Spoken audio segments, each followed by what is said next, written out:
subscribe to Computico tutorials and press on the bell icon to never miss an update.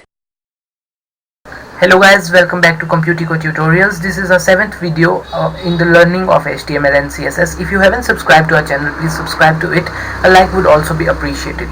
So today's topic of our discussion would be the syntax of CSS. I have told you already in my earlier videos that how to link a CSS and HTML document, and today we would discuss the basic syntax of CSS. So let's just open our code editor. So this is our code editor.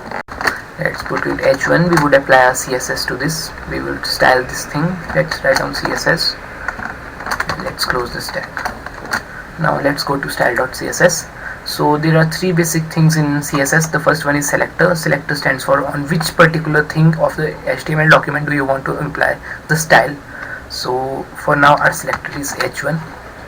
Sorry, as we are applying the styling on H1. So H1 is here. Now the CSS would start with curly brackets, enter. The next thing is the property. On which property of the tag do you want to imply the styling? For example, I am just implying the property of color, yellow R, and then a colon. And now we need to put down the value that which type of color we need to imply on the H1 tag or on the selector. Let's put red. So let's just save this document. Let's just save this too. So this is the web browser. Let's just refresh this thing, and now you can see that CSS is written down here in the heading as we had put it in the H1 tag, and red color has been implemented to it due to the style we had provided in the CSS. So this is the basic syntax of CSS. The next thing that I would like to tell you is about adding various selectors. So let's go there. So let's just create another heading H2 with overflow written in it. H2 overflow. Let's close this H2. Now let's save this document. Now let's go to style.css, and now if we want to add another selector, we can just go comma H2. This saves our time if we want to add the same styling to a particular document. So H2 has been added. Let's just save it. Now both H1 and H2 tags have the color red. So let's go back to the web browser. Now let's just refresh this thing, and now you can just see CSS and overflow are written here both with the color red. The third thing that I would like to tell you is just, you can just see that CSS is here, overflow is here. What if we would like to add except color more properties to it? For example, background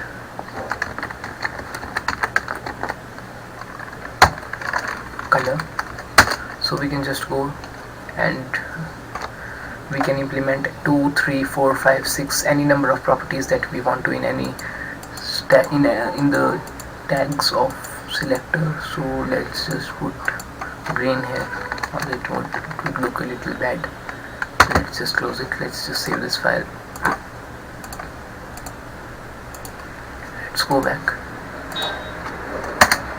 and now you can just see CSS and overflow both have the background color green. If I apply the background color to the body tag, then whole of the document, whole of the web browser would have the green color. We can just remove this space here by the overflow tag, which I will teach you about in the later videos. So this was all in this video. If you liked the video, please and please like, do a thumbs up, and please subscribe to my channel. This is the 7th video, and stay tuned for the next video that would be about colors of CSS. So for now, bye and thank you.